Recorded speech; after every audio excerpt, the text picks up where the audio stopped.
Olá, meus amigos, sou eu aqui novamente, o professor Gessé Cortez, e esta é sua aula de literatura semanal, sua aula gravada, tá bom? Supostamente você vai assisti-la sexta-feira às 9 horas, ou então, segundo a sua disponibilidade, né, também tem essa vantagem, aula gravada, né? Só não pode deixar ficar acumulando, né, velho? Se deixar acumular, você tá na vala, né? Como é que você vai colocar em dia tudo isso de vídeo, né? Toda semana a gente produzindo, né, cara? É cansativo para nós também, cara, não é só cansativo para você, tá bom? Então ficar produzindo direto, né? Então também eu tenho também outros lugares, né, cara? Ou até mesmo no referencial, né? A gente tem esse formato do online, né? E aí produzindo, gravando direto, né, cara? E assim por diante, tá?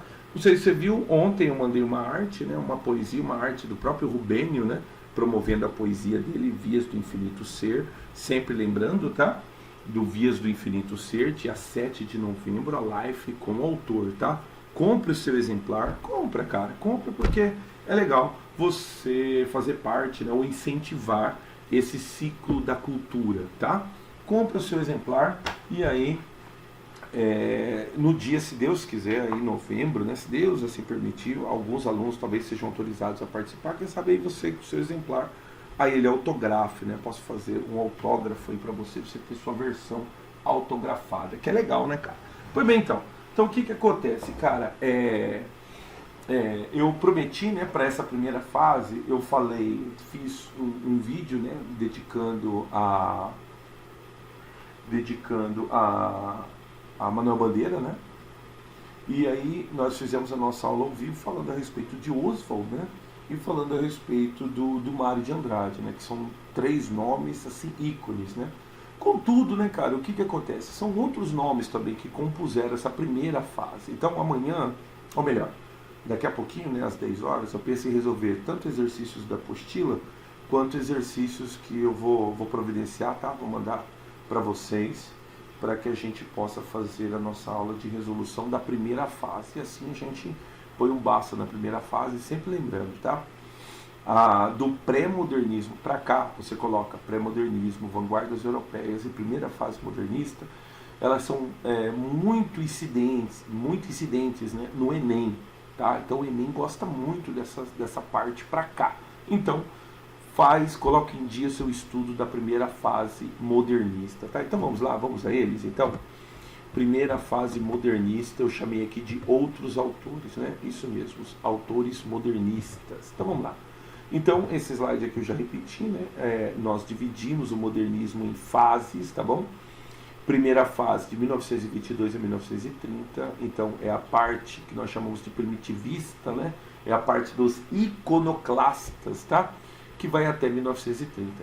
De 1930 a 1945, nós temos aí a segunda geração, que coincide com a Era Vargas. Então, lembra bem, você tem que ter em mente, né, todo esse momento histórico que vive o país. E aí o final da Era Vargas aí vai coincidir com a terceira geração, tá?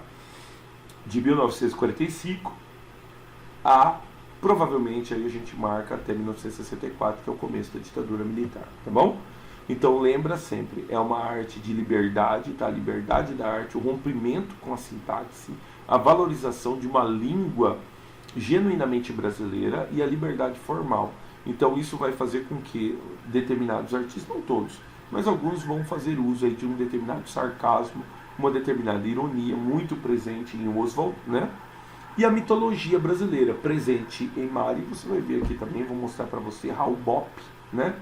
E vou mostrar também Menotti del Picchia, né? Onde essa mitologia brasileira ela se torna presente. Esse folclore, né? A gente normalmente não chama de mitologia, mas chama de folclore, né? Então esse folclore brasileiro, tá? Pois bem, então sim, sempre lembrando as características que é o nome deles, né, cara? Então eu já dediquei a minha parte a Manuel Bandeira, dediquei a Oswald de Andrade e Mário de Andrade. Hoje vamos falar Alcântara Machado, Cassiano Ricardo, Menotti del Picchia, Guilherme de Almeida e Raul Bop. Sempre lembrando, o período do verso branco e do verso livre, tá? O verso branco no que diz respeito às rimas e o verso livre no que diz respeito à métrica, tá bom? Então o verso metrificado. Temas do cotidiano, sempre voltados para o cotidiano, crítica ferrenha à burguesia, né? Sempre lembrando que, por exemplo, muitos desses aqui eram filhos da burguesia, o Raul Bopp, né? O cara foi diplomata, entendeu? Antônio Alcântara Machado, né? O pessoal era burguês. Desse pessoal aqui, os únicos que a gente pode dizer que não eram burgueses, né? Ficaria no caso Mário de Andrade, que era professor, e Manuel Bandeira. Né? Eu já falei, né, no vídeo sobre Manuel Bandeira. Manuel Bandeira, inclusive, ele até em uma ocasião ele chegou a falar, né, chegou a escrever em cartas, que ele não gostava muito do movimento, tanto que ele nem participou da Semana da Arte Moderna. Ele gostava assim de ficar no meio da galera, porque os caras tomavam champanhe francês, né, velho? Então andava de limusine, então ele adorava andar com os caras, né, velho? Uma vez ele admitiu isso daí, né, o Manuel Bandeira, que sempre foi um cara quebrado, né? Um cara quebrado e tal. Então, Manuel Bandeira, formado em letras, né? O cara tinha que ser quebrado mesmo, né? Beleza, então. O nacionalismo e, claro, a língua brasileira, tá bom? Então vamos lá? Então vamos falar desses camaradas aqui. Alcântara Machado, a visão paulista dos imigrantes, né? Personagens ítalo-brasileiros, Brás, Bexiga e Barra Funda. Cassiano Ricardo com seu Martim Sererê, tá bom? Menotti da Alpitia com seu Juca Mulato.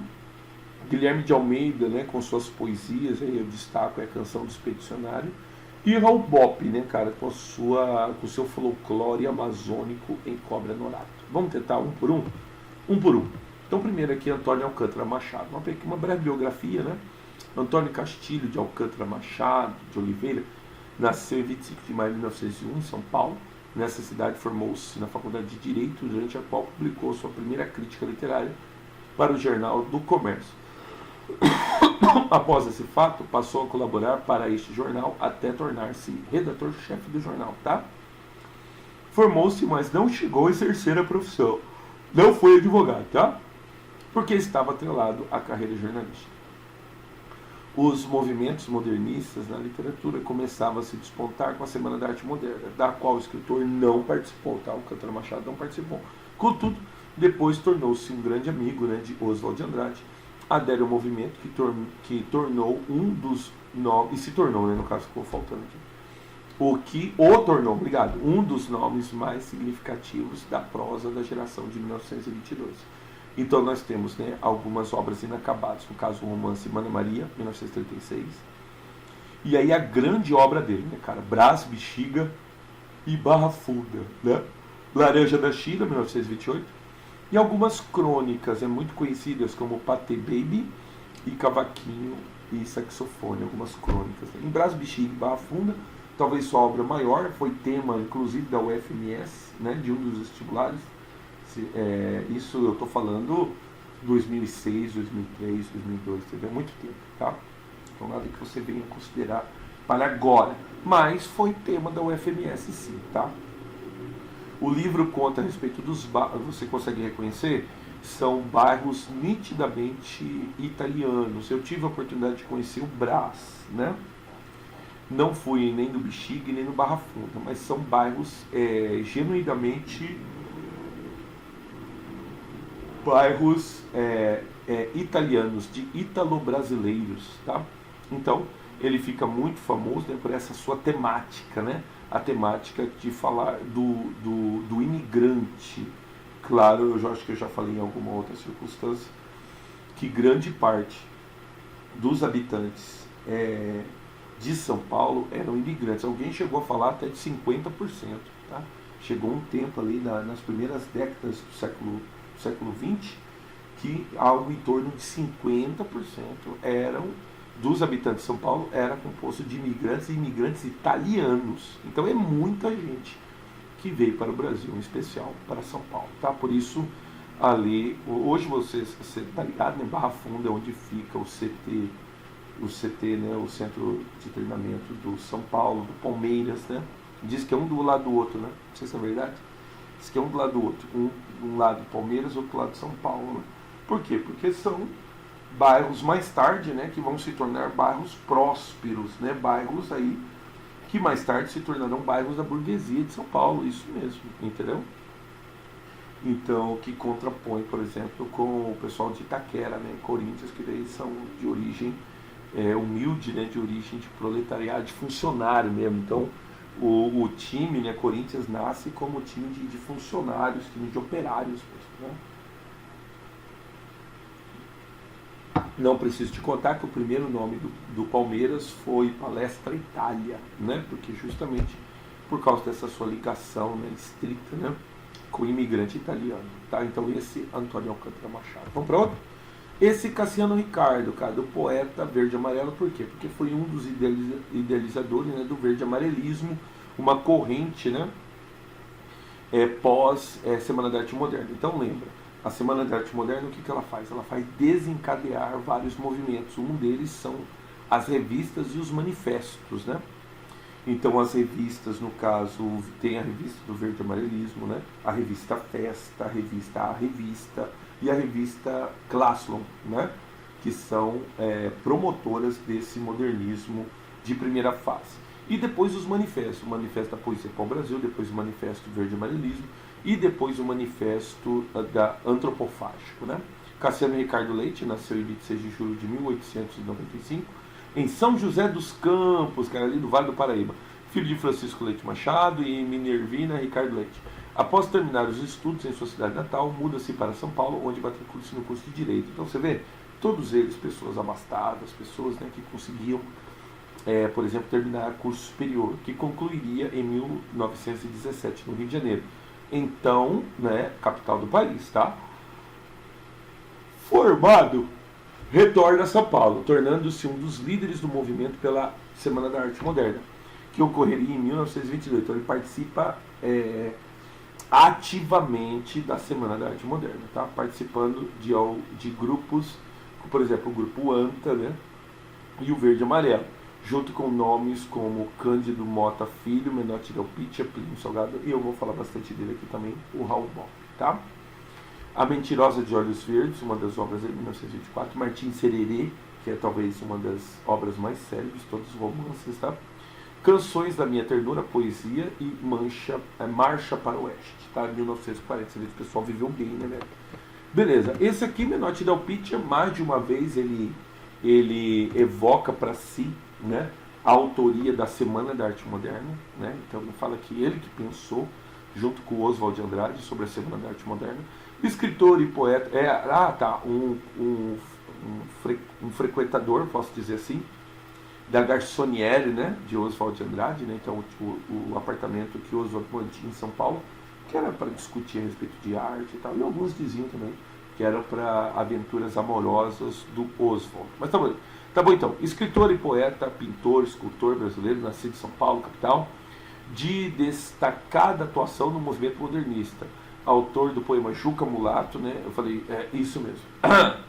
Juca Mulato é poema, tá? Eu coloquei ali romance. Ah, não, tá correto, poema. Juca Mulato, obra de repercussão internacional, que ele publica em 1917. Então, veja bem, o Juca Mulato, ele já tem as características, né, desse modernismo, mas se você nota, ele é antes da Semana da Arte Moderna. Então, a gente pode colocar ali junto com o movimento da Anita Malfatti, entendeu? Então, esses modernistas, eles tinham uma manifestação aqui, uma manifestação ali e tal, mas nada de muita relevância. Aí o que acontece? Vem a Semana da Arte Moderna e aí tem o boom, né? Aí esses camaradas passam a ser, como é que eu posso dizer? Reverenciados, né? Alguns deles, né? Mais tarde caindo no esquecimento, tá? Como aconteceu com Mário de Andrade e com Oswald de Andrade, tá? Tá bom, obra de repercussão internacional que teve dezenas de edições, autor de romances, crônicas, contos, novelas, ensaios, peças de teatro, estudos políticos e de obras de literatura infantil. Sempre lembrando que o teatro, ele vai ser considerado um teatro moderno somente na década de 40, tá? Com o advento, né, do menino chamado Nelson Rodrigues. Mas a gente vai falar bastante a respeito disso, tá bom? Pois bem, fundador e redator colaborador de vários jornais paulistanos, suas crônicas publicadas de 1920 a 1930 no Correio Paulistano, constituiu-se uma espécie de diário do modernismo, com Graça Aranha, Oswald de Andrade, Mário de Andrade e outros, liderou o movimento modernista brasileiro e foi um dos promotores da Semana da Arte Moderna, realizada no Teatro Municipal de São Paulo em 1922.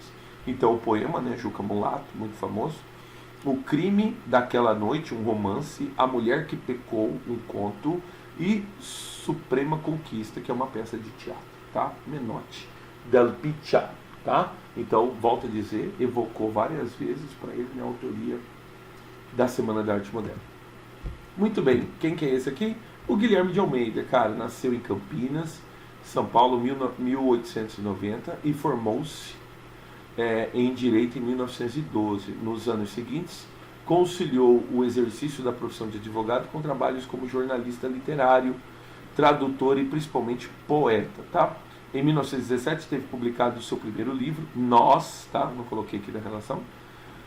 Seguiram-se A Dança das Horas, 1919, Livro das Horas de Soror Dolorosa, 1920, e Era uma Vez, 1922. Participou da Semana da Arte Moderna, em 1922, e foi o primeiro modernista a entrar na Academia Brasileira de Letras em 1930. Isso mesmo, eu sabia que tinha um deles assim. Então, por exemplo, Oswald não pertenceu à Academia Brasileira de Letras, o que é uma pena para a academia, né? O Mário de Andrade não participar da Academia Brasileira de Letras é o fim do mundo, né? Mas a Academia Brasileira de Letras, ela era muito seleta, então era um lance assim, que inclusive na época, né, não sei se você lembra, eu contei para você, o Graça Aranha rompe com a academia, porque a academia não aceitava os modernistas, mas nem a pau, entendeu? Então rechaçava, era uma resistência ainda muito parnasiana, entendeu? Então, muito parnasiana. Então, o que acontece? Esses modernistas não eram aceitos, eles eram muito rechaçados. E assim foi rechaçado, né? O Menotti Del Piccia, o Oswald de Andrade, o Mário de Andrade, o Manuel Bandeira, eu não me lembro agora, sinceramente eu não me lembro se ele chegou a participar, mas acho que não. E aí, o Guilherme de Almeida, que foi participante da Semana da Arte Moderna, foi um dos que foi aceito, né, em 1930. Você vê como é tardio? É muito tardio, cara. A Semana da Arte Moderna aconteceu em 22, ele foi aceito em 1930. Eu destaquei também outras obras aqui, como Simplicidade, 1927, Carta à Minha Noiva, 1931, Você, 1931 também, Cartas que Eu Não Mandei, 1932, e Poesia Vária, no caso 1947, esse Guilherme de Almeida, tá? E aí, cara, o cara também é membro da burguesia, né? O Raul Bopp nasceu no estado do Rio Grande do Sul, no distrito de Vila Pinhal, então pertencente ao município de Santa Maria, em 4 de agosto de 1898.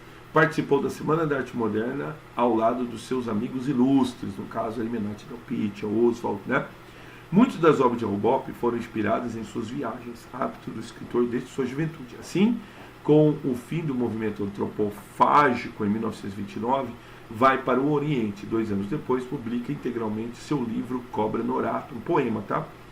No qual cria um drama épico e mitológico nas selvas amazônicas, incorporando a estrutura do verso livre, elementos do folclore e da fala regional, resultando em uma das peculiaridades de sua literatura, caracterizada pelo tom satírico, pela recorrência de cenários naturais brasileiros, oralidade, presença dos diálogos e uso de aliterações, tá? Então, Cobra Norato foi um poema de poesia, foi um livro de poesia, um poema épico que conta a história, né, cara, desse folclore, né?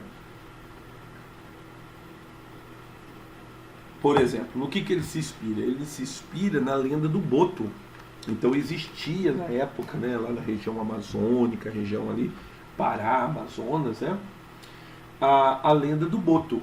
O que era a lenda do Boto, velho? A lenda do Boto era o seguinte, era para tentar explicar o filho do padre, né? Porque o padre, alguns padres, claro, não são todos, alguns padres mantinham relações sexuais com as meninas da região. E aí o que acontecia? Essa menina engravidava. Como é que vai justificar a gravidez da menina, né? E aí cria-se a lenda do Boto, que isso, supostamente era toda a noite de lua cheia, o Boto, né, se transformava num rapaz bonito, né? E seduzia as meninas virgens, né? Seduzia as meninas de família. E aí as meninas se engravidavam do Boto, entendeu? Então apareceu um menino lá, isso é filho do Boto. Então era uma lenda. Assim ele configura-se o cobra norato, entendeu? Então, na verdade, aí o cobra seria uma cobra realmente, né? E aí que na lua cheia ele se transforma num homem, né? E aí ele vai seduzir as meninas de família, as mulheres casadas, né? As viúvas, as virgens, né? E aí aparecia grávida, aí você era filho de quê? Ah, você é filho do Boto. Aí no caso ele adapta, né? E chama a sua obra de Cobra Norato, um poema épico, tá? Movimentos modernistas do Brasil, um relato, né, que vai de 1922 a 1928, um romance. E Memórias de um Embaixador, Bop passado a limpo por ele mesmo. Então, nesse caso aqui, o Raul Bop, né, faz aí um relato, né, da sua vida como embaixador do Brasil, né? Ele faz carreira diplomática, né? Viu aí na foto dele alguns temas do Oriente, né? Ele que depois, com o final, com a decadência desse movimento antropofágico, né, que a gente marca em 1929, ele vai para o Oriente, né, para a sua carreira diplomática. Vamos fazer alguns exercícios? Vamos lá?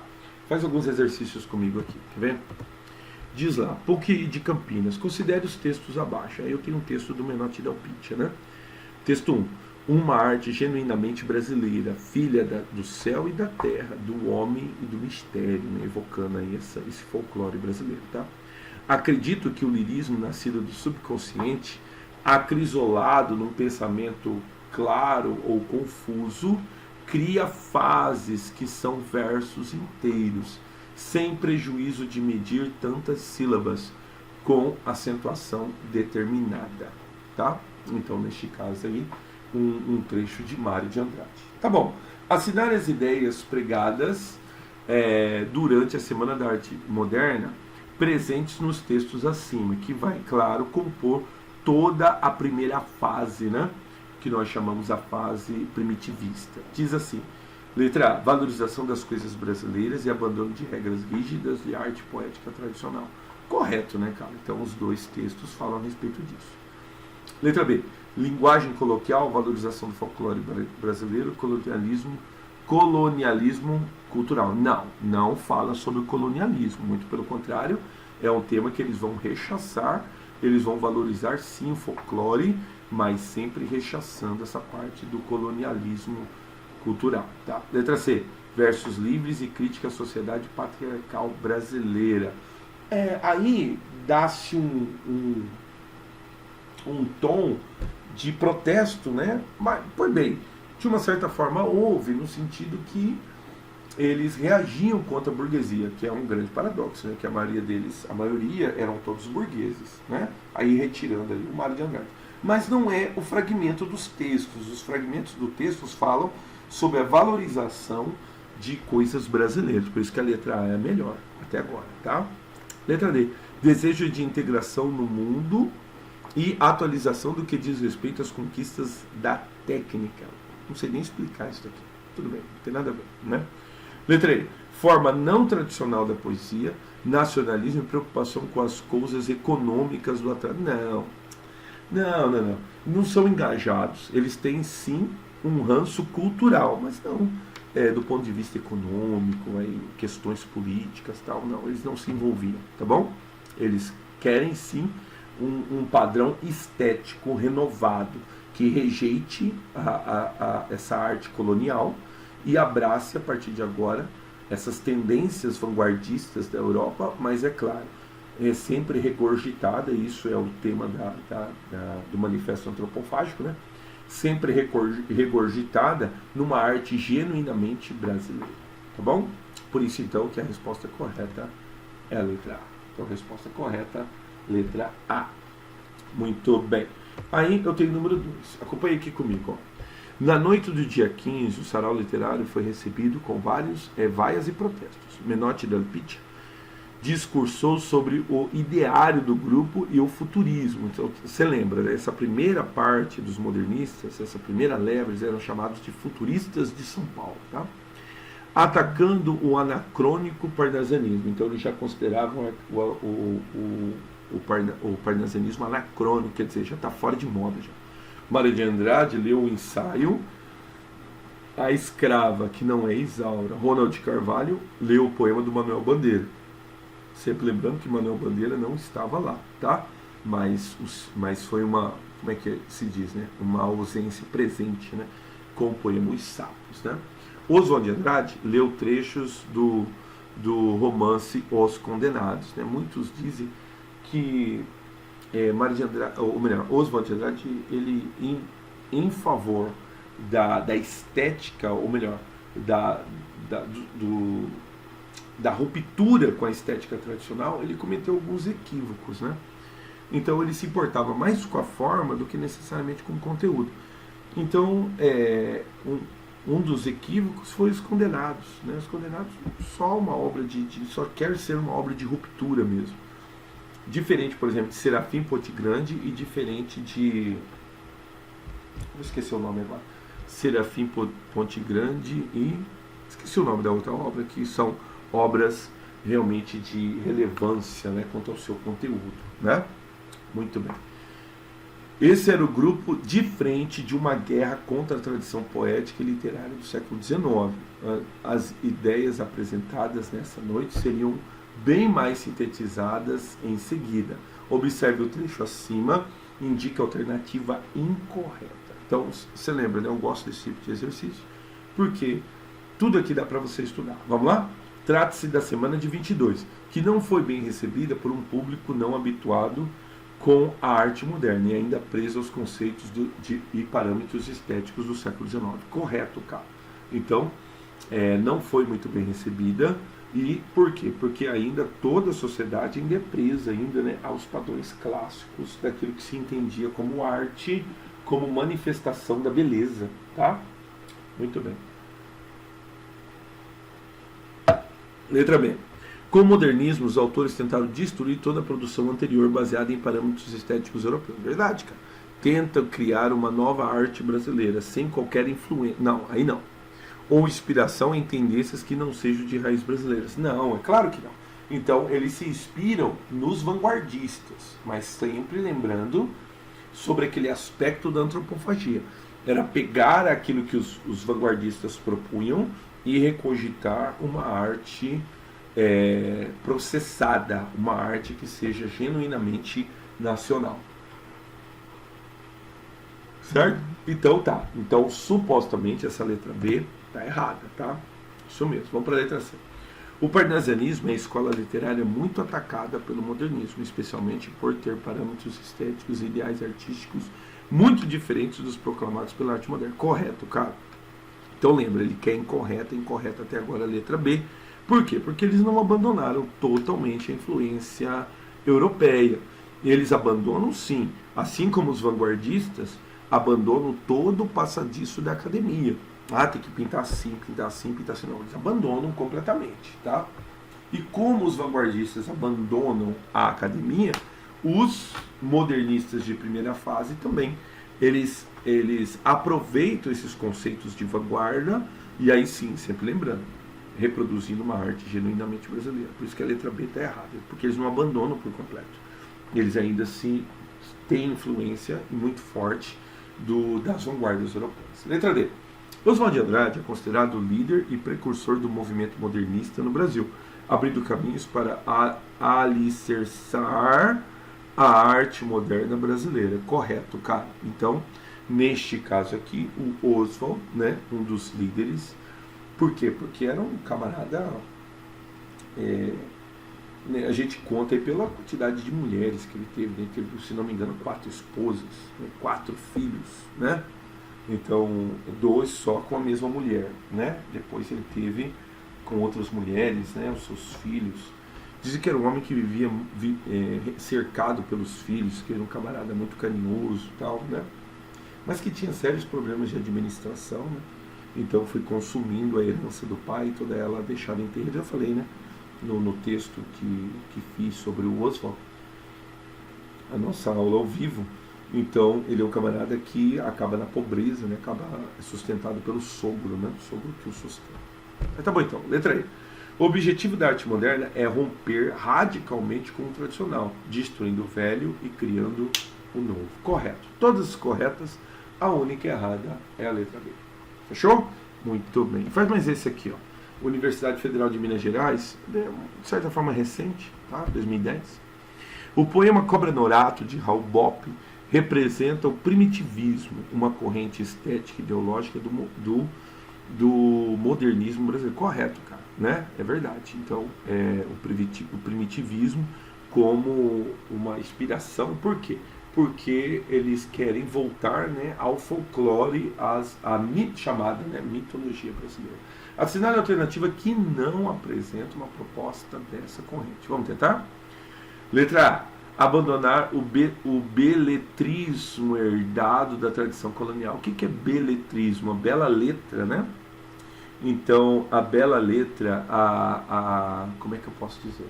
A arte como manifestação da beleza. Então, sim, eles propunham abandonar essa condição colonial desse índio que foi pintado durante o Brasil Colônia, né? Que era o Peri. Então, agora, a concepção de um novo índio em Macunaíma. Tá? Letra B. Compreender as razões da independência política brasileira. Não, eles não eram engajados. Então não há uma política de engajamento. Tá? Eu acho que eu sou capaz de dizer que o modernismo como um todo, ele não é engajado. Né? Nós não veremos isso nem na segunda geração e nem na terceira geração. Não há uma literatura engajada. Talvez a literatura engajada seja pós-moderna, né? Aquilo que a gente vai conhecer como tropicalismo, aquilo que nós vamos conhecer como literatura contemporânea. A gente vai ter uma literatura engajada. Assim mesmo, e não em todos. Por exemplo, a gente não vê isso em Manuel de Barros, né? A gente não vê isso em Raduan Nassar, que são nomes contemporâneos, né? Nós não conseguimos ver isso em Milton Atum, né? Que é inclusive um desses todos é o único que está vivo, né? Então, Milton Atum. Então, não há no modernismo necessariamente uma literatura engajada, somente no pós-moderno, isso em alguns momentos pontuais, tá? Porque daí vivemos tempo de ditadura militar e tal, né? E assim por diante. Então tá, compreender as razões? Não. Então, supostamente, o errado é a letra B, tá? Olha a letra C. Criar uma arte nova que expressasse a nacionalidade. Correto, cara. Então, uma arte que dissesse, né, para nós a respeito daquilo que é nacional, elementos nacionais, elementos que vão fazer com que essa arte se consolide como uma arte estritamente brasileira, tá? Então, uma arte estritamente nacional, tá bom? Muito bem, excelente, tá? Excelente. E aí o último, pesquisar as fontes míticas e lendárias da cultura do país, que foi uma das prerrogativas de Raul Bopp, tá? Então Raul Bopp foi um grande pesquisador, um grande folclorista, tá? Assim também como o Mário de Andrade. O Mário de Andrade é um excelente folclorista, né? Um pesquisador da cultura brasileira. Tudo isso ele descarrega, né, no seu Macunaíma, né, que foi um levantamento de tupi, de histórias, né, do folclore brasileiro. Sensacional. Volto a dizer, tem que ler esse tipo de livro, porque é divertido, cara. Porque Macunaíma é engraçado, entendeu? Um herói sem caráter, entendeu? Então tem que fazer esse tipo de leitura assim, tá? Agora uma questão mais específica, aqui é até uma questão de concurso público, para cabos, ou melhor, para carreira de bombeiro, né, cara? Centro de Formação de Bombeiro Militar, tá? Com relação à obra Cobra Norato, de Raul Bopp, é correto afirmar que, então vamos lá, alternativa correta, se trata de um poema do movimento literário conhecido como modernismo brasileiro. Correto, cara, correto. Letra B. Remete ao culto da serpente alada, a qual foi chamada Cobra Norato por Gonçalves. Olha só, misturou Gonçalves Dias. Meu Jesus, a matéria nada a ver, tá? Abandona, nada a ver. Se inspira na natureza tropical, a qual foi amplamente valorizada pelo arcadismo tardio. Arcadismo tardio. Essa daí é boa. Não tem nada a ver. Se refere às lendas da cultura ribeirinha, típica da influência dos Solimões e com o Tinquã. O cara inventa umas coisas, né? Sensacional, né, cara? Muita criatividade, né? Muito bem, então a correta é a letra A, tá?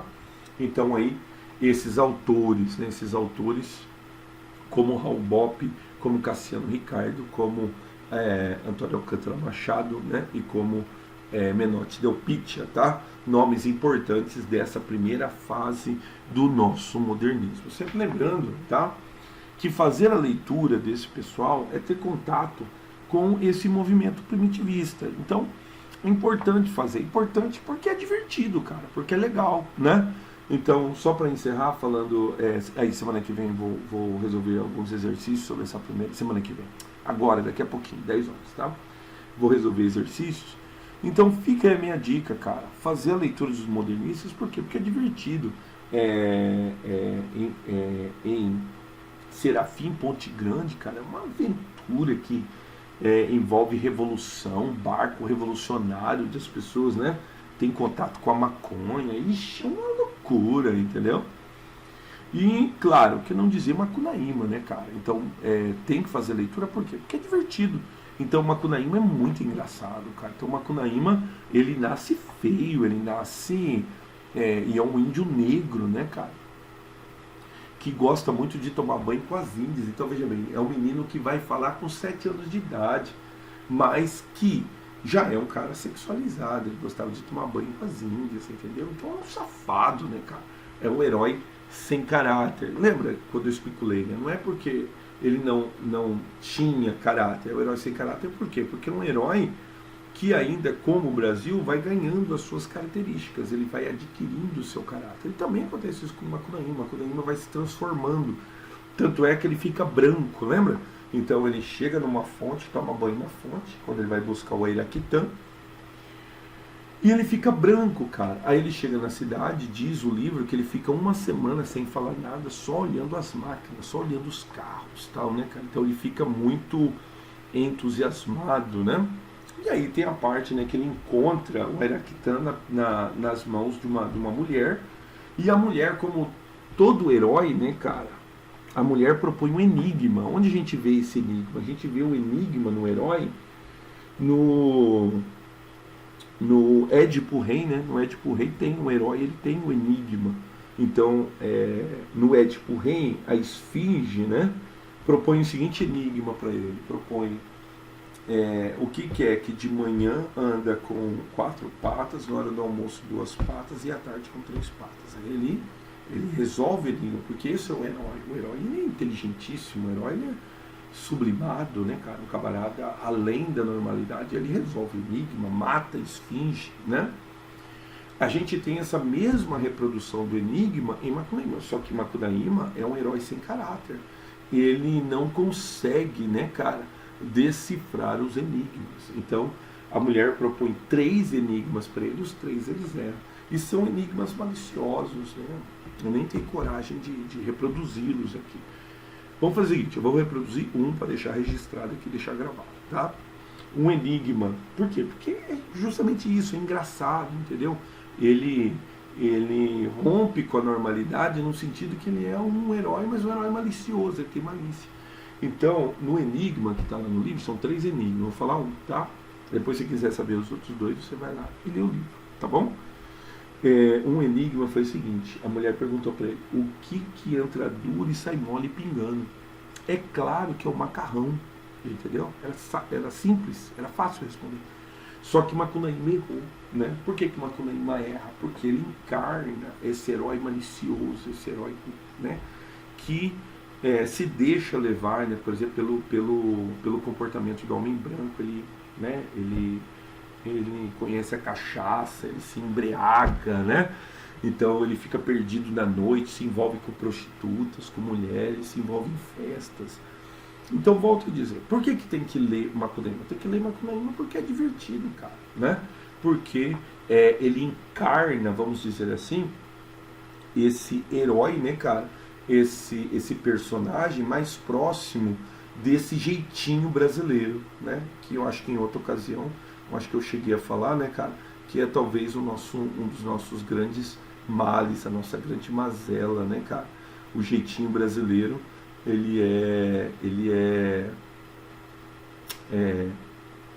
ele é talvez nossa grande pedra no sapato, né, cara? Então é o jeitinho brasileiro, por exemplo, que propicia, né, essa mania que o brasileiro tem de sempre se dar bem, né? Então que não importa, inclusive, né, que prejudique o outro, né? Então, assim, eu fico prestando atenção, só para encerrar, só um raciocínio meu, eu fico prestando atenção em fila de supermercado. Você tá ligado, quando a fila tá grande, aí o fiscal de caixa percebe que a fila tá grande, ele pega um funcionário que deve estar varrendo, deve estar passando pano, deve estar fazendo alguma coisa, tá escondido lá o funcionário. Aí chama o funcionário na linha de caixa e vai abrir um caixa novo. Você já percebe que aquela pessoa que estava começando a entrar na fila, ela percebe que vai abrir um caixa novo, ela fica ali, né? Por quê? Porque ela não está nem aí com aquelas outras pessoas que estão, né, há algum tempo na fila ali. Ela quer saber que ela tem que se dar bem, entendeu? O que encarna esse jeitinho brasileiro, o que importa é o meu sucesso, o que importa é o meu financeiro, o das outras pessoas é que se dane. Então esse jeitinho brasileiro que propicia, né, e aí Foucault já falava isso daí, né, a micro-relação do poder. Então as pessoas, elas são corruptas no micro. Então, mano, o que vai acontecer quando chegar no macro, né? Quando ele, por exemplo, tiver acesso a bilhões e bilhões de verbas públicas, né? O que acaba acontecendo? Reflete-se aquilo que é reflexo do micro. Então a gente estaciona em vaga que é de deficiente, a gente estaciona em vaga que é de grávida, a gente não tá nem aí, entendeu? Por quê? Porque o que importa é eu ter a vantagem, é eu levar vantagem. Então, encarna esse jeitinho brasileiro que talvez seja o nosso fim, seja a nossa grande mazela, né? Um pouquinho mais de preocupação com o outro, um pouquinho mais de preocupação com o próximo e menos preocupação com o próprio umbigo, né?